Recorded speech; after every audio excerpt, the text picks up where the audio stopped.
92.7 big FM पर आप सुन रहे हैं प्यार के किस्से यादों का edit box with Nilesh Mishra में, और मैं आपको सुनाने जा रहा हूँ रेनू बहल की लिखी कहानी बंदगी सनम, बिना किसी एड ब्रेक के। 6 अक्टूबर 2010। मेरे हमनफस, क्या बात है, वतन का बहादुर फौजी अफसर 3 महीने में ही उदास हो गया। गोराई की बर्फबारी और उसके कहर से घबरा गए क्या? इससे पहले तो हर खत में बहुत बढ़ा चढ़ा के लिख रहे थे कि तुम अगर एक बार गोराई की खूबसूरत हसीन वादियों में आ जाओ तो सब कुछ भूल जाओगी। ऊंची हिमालय की बुलंद पहाड़ियां सीना ताने खड़ी हैं। नीचे कल कल बहता नीलम दरिया का पानी, जिसमें नीले आसमान का अक्स पड़ते ही पानी भी नीले रंग में रंग जाता है। खूबसूरत कुदरती नज़ारे, वादियों में जगह जगह से उठते बादल, ताज़ा ठंडी हवाएं, अब सब कहाँ गई? तेज बर्फबारी ने मंजर ही नहीं, जिंदगी भी बदल डाली। इसी बात पे शेर अर्ज है। खुशबू के जजीरों से सितारों की हदों तक इस शहर में सब कुछ है, बस एक तेरी कमी है। तुम्हारा खत पढ़ के एहसास हुआ कि जिस पे गुजरती है पता उसी को चलता है। हम लोग कितने आराम से सर्द रातों में अपनी रजाइयों में दुबक के सो जाते हैं, और हमारे फौजी -20 डिग्री तापमान में रात रात भर चौकन्ने रह के ड्यूटी देते हैं। मीलों बर्फ में पैदल चल के एक पोस्ट से दूसरी पोस्ट का सफर कभी 5 तो कभी 6 घंटे में तय करना। हर हालत में अपने पैरों को फ्रोजन फीट से बचाने के लिए तरह तरह की तरकीब में करना। उस पे सितम यह है कि कई कई रोज एक ही तरह के खाने से भूख मिटाना। मैं समझ सकती हूँ तुम जैसे खाने पीने के शौकीन का क्या हाल होता होगा जब हर रोज उबले आलू खा के गुजारा करना पड़ता होगा। आज महसूस हो रहा है कि हमारे फौजी अपनी छोटी छोटी खुशियों की कुर्बानियां देते हैं, तभी तो हमको आज़ादी नसीब होती है। सच पूछो तो मुझको नाज है तुम पे। मैंने माना कि हम दोनों के बीच दूरियां मुझको मुसलसल परेशान कर रही हैं, लेकिन मैं तुम्हारे दिल से, तुम्हारी आंखों से, तुम्हारी रगों में लहू बन के दौड़ रही हूं। इतनी कुर्बत के बाद फिर ये फासले कहाँ हैं? दुनिया में कितने खुश नसीब होंगे जिन्हें किसी का सच्चा प्यार नसीब हुआ हो। मोहब्बत के कुछ पल कभी कभी पूरी जिंदगी पे हावी हो जाते हैं। कुछ लोग एक साथ एक छत के नीचे पूरी जिंदगी गुजार देते हैं। जिस्मों की प्यास तो बुझ जाती है, मगर दिल तृष्णा रह जाते हैं। मोहब्बत के कुछ लम्हों के लिए ताउम्र तरसते रहते हैं। हम खुश नसीब हैं जो रब ने हमको इस नेमत से नवाजा है। इसलिए आइंदा कभी जुदाई की मायूसियों की बातें मत करना। जब याद ज्यादा सताने लगे, गुजरे लम्हों को याद कर लिया करना। दिल पे छाया गुबार खुद ब खुद मिट जाएगा और मोहब्बत की चांदनी तुमको पुरसुकून कर देगी। फिर सारी दूरियां मिट जाएंगी और तुम मेरे लम्स की खुशबू अपने अंदर महसूस करोगे। फिर तुम में और मुझ में फर्क मिट जाएगा। तुम उदास मत होना, इसी तरह ये बाकी के 6 महीने भी कट जाएंगे। तुमने तो पहले ही खुद को जहनी तौर पर इस दूरी और ऐसे माहौल के लिए तैयार कर रखा था। वायदे के मुताबिक मैं तुमको बराबर खत लिखती रहूंगी। बस तुम अपना ख्याल रखना। तुम्हारी शर्मिला। आप सुन रहे हैं प्यार के किस्से यादों का edit box with Nilesh Mishra में, सिर्फ 92.7 बिग एफएम पर।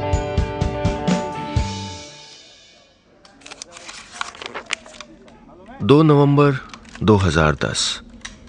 मेरे हमनवा, तुमने पिछले खत में लिखा था कि एक कोरे कागज पे अपने हाथों के निशान बना के भेज दूं। तुम्हारी इस बात को मैंने हंसी में उड़ा दिया था। मैंने सोचा कि अकेले इतनी दूर रह के कैसी कैसी बातें सोचने लगे हो तुम। वैसे तो हमेशा कहते हो कि तुम्हारी सूरत मेरी आंखों में बसी रहती है। तुम्हारी बाएं जेब में, तुम्हारे सीने से हर वक्त मेरी तस्वीर लगी रहती है। फिर इन हाथों के निशान की क्या जरूरत आन पड़ी?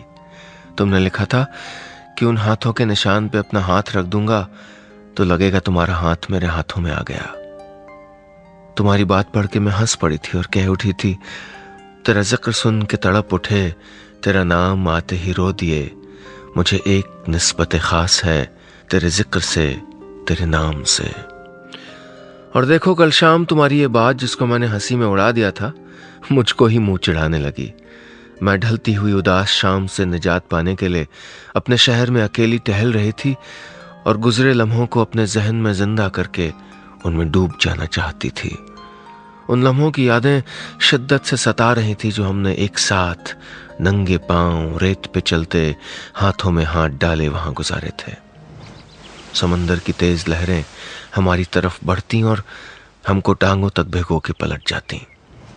लहरों के लौटते ही हमारे पांव रेत में और गहरे धंस जाते और हमारे हाथ खुद ब खुद एक दूसरे को मजबूती से थाम लेते। नंगे पांवों को समुंदर के ठंडे पानी का स्पर्श और हाथों को तुम्हारे हाथों का गर्म गुदगुदाता लम्स कितना सुकून देता था। और कल शाम तुम्हारे बगैर न वो पूरा चांद मुझको मुतासिर कर सका, न वो नंगे पांव देर तक गीली ठंडी रेत पे चलना, और ना ही उन लहरों का मेरे पैरों से लिपट के अटखेलियां करना। लहरें आती, मुझको छूती तो मेरे हाथों को अधूरापन महसूस होता। उस वक्त शिद्दत से तुम्हारी हथेलियों की गर्माहट की कमी महसूस हुई थी और मैं समंदर की लहरों की बेचैनी और उसके पानी को अपनी आंखों में जब्त करके घर लौट आई।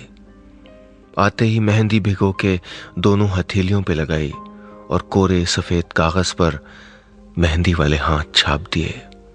फिर जल्दी से हाथ धोए कि कहीं ये मेहंदी अपना रंग न छोड़ दे और मैं घर वालों के सवालों के घेरे में फंस न जाऊं।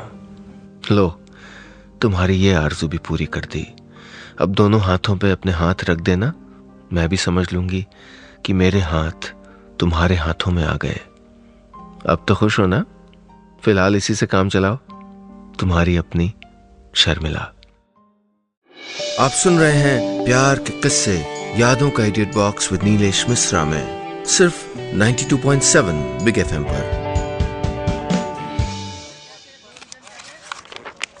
1 दिसंबर 2010। मेरे चार अगर। पिछले खत में तुमने लिखा है कि तुम जल्द ही अपने मम्मी पापा को हमारे घर भेज रहे हो हमारे रिश्ते की बात करने। हम दोनों ने फैसला तो यही किया था कि तुम वापस आ जाओगे तो एक साथ ही घर पे बात करेंगे और फिर चटमंगनी पट ब्याह। हमारी शादी के फैसले पे ना तो किसी को हैरानगी होगी और ना ही कोई एतराज होगा। बचपन से हम दोनों को एक साथ देख रहे हैं, कभी किसी ने हमारी दोस्ती पे कोई एतराज नहीं किया। बचपन से ही तुम मुझ पे दादागिरी करते आए हो और मैं दीवानी हूं। तुम जो कहते हो आंख मूंद के मान लेती हूं, अपना दिमाग बिल्कुल इस्तेमाल नहीं करती। उस दिन भी तुम्हारे इसरार और जिद के आगे बिना सोचे समझे, बिना किसी को बताए कॉलेज से क्लासेस बंक करके तुम्हारे साथ मोटरसाइकिल पे शहर से 30 किलोमीटर दूर उन खूबसूरत हसीन पहाड़ियों पे घूमने निकल पड़ी। माना कि मौसम बहुत हसीन खुशगवार था और वो दिलकश वादियाँ, वो ठंडी हवाएं, वो फिजाओं में तैरता हवाओं का संगीत, देवदार और चीड़ के दरख्तों की वो महक, जंगली फूलों की भीनी भीनी खुशबू जो दिल और दिमाग में मस्ती की कैफियत पैदा कर रही थी, और फिर उस पे हम दोनों का साथ। सुबह शाम में कैसे ढल गई पता ही नहीं चला। वो लम्हे थम गए थे। वक्त के दौड़ने की शिकायत तो हमको हमेशा से ही रही है, तभी तो कहते हैं कि विसाल की घड़ियां बहुत मुख्तसर होती हैं। घर पहुंचने की जल्दी में तुमने फिर ऐसे तेज रफ्तार से बाइक चलाई कि मेरी सांसें हलक में अटक के रह गईं। ये नहीं कि मुझको मरने से डर लगता है, मगर क्या करूं, अपनी जान से ज्यादा अजीज मुझको तुम्हारी जान है। डांट तो बहुत पड़ी थी उस रोज। उस वक्त तो सरासर हमारी गलती थी। हमने उनकी परेशानी के बारे में सोचना चाहिए था। प्यार में इंसान कितना खुदगर्ज हो जाता है ना? जानते हो, बिना सोचे समझे जो कहते हो मैं कर लेती हूँ। इसकी वजह क्या है? अगर नहीं जानते तो बता देती हूँ। आज ये एतराफ़ करने में मुझको बिल्कुल झिझक नहीं हो रही कि खुद से ज़्यादा मुझको तुम पे भरोसा है। शायद मैं तुम पे कभी इतना एतमाद न करती, लेकिन उस वाक़े के बाद मैं अपने जज्बात की रौ में बह निकली थी। उस वक्त तुम उन कमज़ोर लम्हों का भरपूर फ़ायदा उठा सकते थे, मगर तुमने बड़ी खूबसूरती से उन नाजुक लम्हों को ही नहीं बल्कि मुझको भी बहकने से बचा लिया था।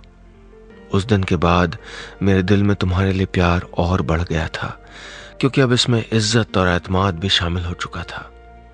मुझको यकीन है कि इस बार तुम दादागिरी नहीं करोगे और अपनी शादी का फैसला घर वालों को हम एक साथ सुनाएंगे। उनके चेहरे के तासुरात एक साथ देखने में मजा आ जाएगा। बस तुम्हारे आने का इंतजार है। सिर्फ तुम्हारी शर्मिला। आप सुन रहे हैं प्यार के किस्से यादों का edit box with Nilesh Mishra में सिर्फ 92.7 बिग एफएम पर। 20 फरवरी 2011। मेरे चारा साज, इस बार तुमको खत का जवाब देने में देरी हो गई। मैं जानती हूं तुम खत न पाके परेशान हो रहे होगे। क्या करूं, चाह के भी खत नहीं लिख सकी। बुखार ने बुरी तरह जकड़ लिया था। यहां भी तो सर्दी पूरे शबाब पे है। अब मैं बिल्कुल ठीक हूं, फिक्र मत करना। और सुनो, देर से जवाब देने का जुर्माना भी भर रही हूं। तुम्हारे लिए खास तोहफा भेज रही हूं, जिसको देख के यकीनन तुमको खुशी होगी। पिछले कुछ दिनों से मेरे सर के बाल बहुत तेजी से गिर रहे थे। मुझको फिक्र होने लगी थी कि अगर इसी रफ्तार से गिरते रहे और तुम्हारे लौटने तक ये कम हो गए तो मुझको छोड़ोगे नहीं। जानती जो हूं कि बचपन से तुमको मेरे लंबे बाल बहुत पसंद हैं। तुम्हें याद है जब कभी हम बचपन में झगड़ पड़ते थे तो मैं तुमको यही धमकी देती थी कि मैं बाल कटवा लूंगी और तुम्हारा चेहरा उतर जाता था। फिर तुम सब गुस्सा भूल के मुझको मनाने लगते थे। गलती चाहे मेरी क्यों ना हो, उस वक्त मनाते तुम ही थे। तुम्हारा ये हर बार मुझको कहना, मुझे तुम्हारी चोटी बहुत पसंद है और जब तुम बाल धो के खुले रखती हो तो और भी खूबसूरत लगते हैं। इनको कटवाना नहीं, कभी नहीं, नहीं तो हमारी दोस्ती खत्म। ये मुझको बहुत अच्छा लगता था। मुझको मालूम है तुमको बिल्कुल अच्छा नहीं लगता था जब मैं चोटी बना के तुमसे मिलने आती थी। तुम्हें तो हमेशा से ये पसंद था कि या तो मैं बालों का जूड़ा बना के उसमें लंबा पिन लगा के आऊं या फिर पोनी टेल करके सिर्फ रबर से बालों को बांध के। जबान के साथ साथ तुम्हारे हाथ भी चलते थे। तुम्हारी उंगलियों को शरारत की बचपन से आदत है। फिर धीरे धीरे मचलती हुई उंगलियां बालों तक पहुंच जाती और यकलख्त जूड़े से पिन खींचते ही एक झटके से बाल खोल देते और फिर बिखरे बालों से खेलते हुए मेरा चेहरा बालों से ढांप देते। मैं हटाने की कोशिश करती तो मेरा हाथ थाम लेते, मुझको रोक देते और कहते, कुछ पल और इन स्याह बादलों को छाए रहने दो। मुझको इन घने बादलों में चमकता हुआ चांद जी भर के देख लेने दो। उफ, शायर थे तुम। कैसे लम्हे थे वो लम्हे मेरी जिंदगी के सुनहरे यादगार लम्हों की तिजोरी में सिमट जाएंगे, उस वक्त मुझे मालूम नहीं था। अब जब तन्हाई में वो तिजोरी खोलती हूं तो उन लम्हों को दोहराने को जी मचल उठता है और फिर ये दूरियां, ये मजबूरियां, ये तन्हाई, ये कसक और यादों की मीठी मीठी चुभन तड़पाने लगती है। देखो कहाँ की बात कहाँ ले आई। हाँ, तो मैं कह रही थी कि आजकल बाल तेजी से गिर रहे हैं। डॉक्टर ने बालों का इलाज तो शुरू कर दिया है। उनका कहना है कि जल्द ही बाल गिरने बंद हो जाएंगे। इससे पहले कि मेरी वो लट जिससे खेलना तुमको इतना पसंद है अपना नामो निशान खत्म कर दे, मैंने उसको काट दिया है और तुमको एक पुड़िया में बांध के भेज रही हूं। इसको संभाल के सामान के साथ रख लेना। तुम्हारी अमानत तुमको लौटा रही हूं। अब ये तो नहीं कहोगे कि अमानत में खयानत कर दी। तुम्हारी शर्मिला। आप सुन रहे हैं प्यार के किस्से यादों का edit box with Nilesh Mishra में सिर्फ 92.7 बिग एफएम पर।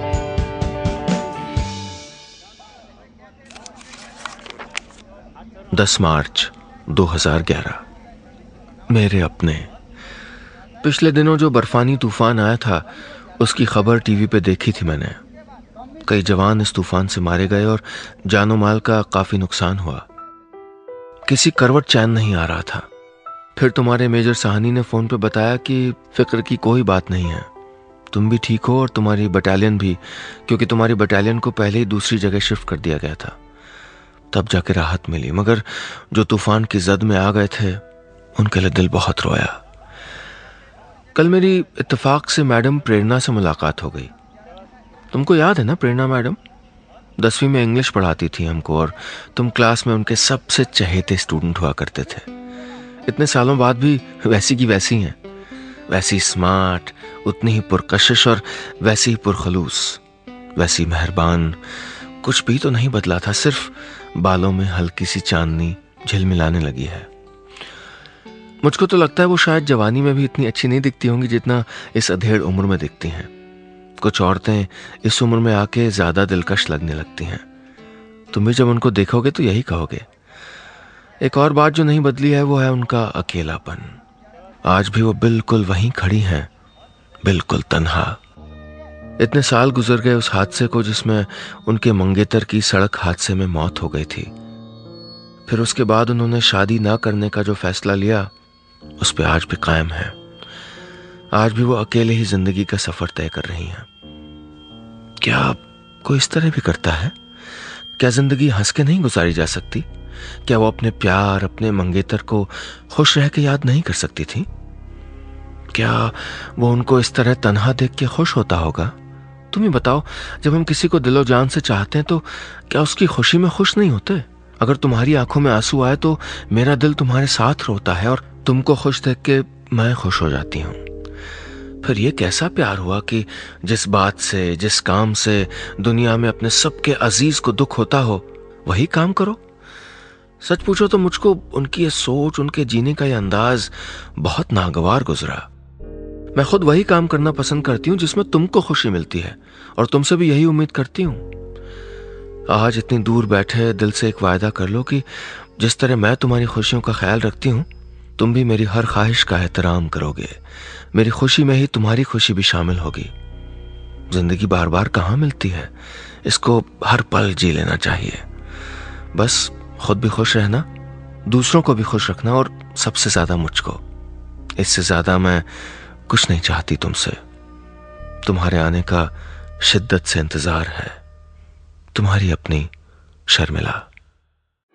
आप सुन रहे हैं प्यार के किस्से, यादों का edit box with Nilesh Mishra में, सिर्फ 92.7 बिग एफएम पर।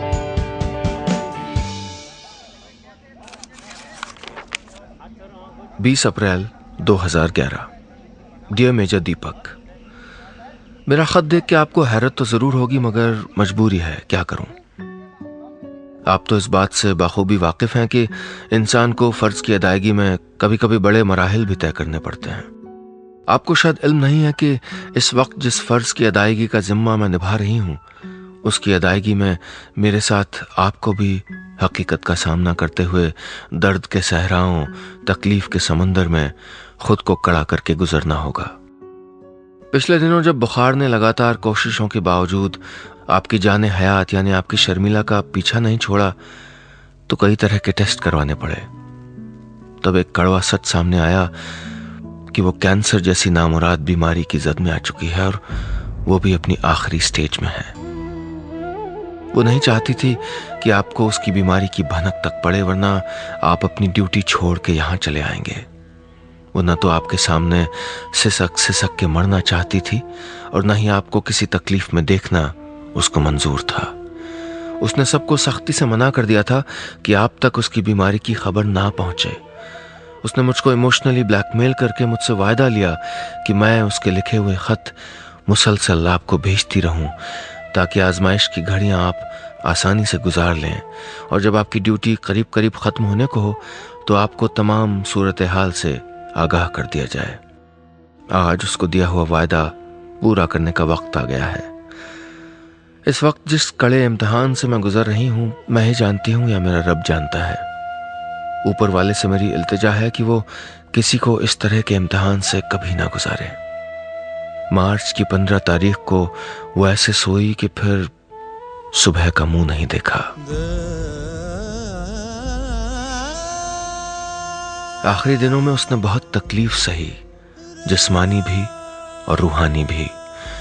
आखिरी वक्त तक उसके लबों पे बस एक ही नाम बार बार आता रहा, और वो नाम आपका था। उस वक्त उसकी आंखों की हसरत और उसके चेहरे की बेबसी किसी भी दर्दमंद इंसान को मार सकती थी, मगर मैं ही क्यों, उसके मम्मी पापा जिनकी वो लाडली थी, चाहते हुए भी उसके साथ न मर सके। मैं तो मजबूर थी, क्योंकि मुझको उसके दिए वायदे को निभाना था।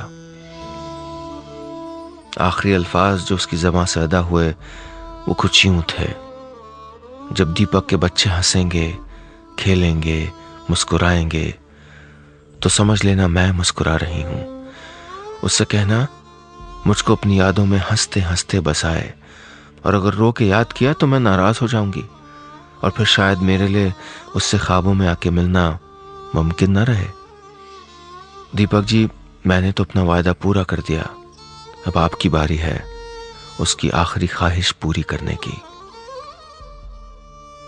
आपकी खैर खाह, सीमा भार्गव। बस इतनी सी थी ये कहानी।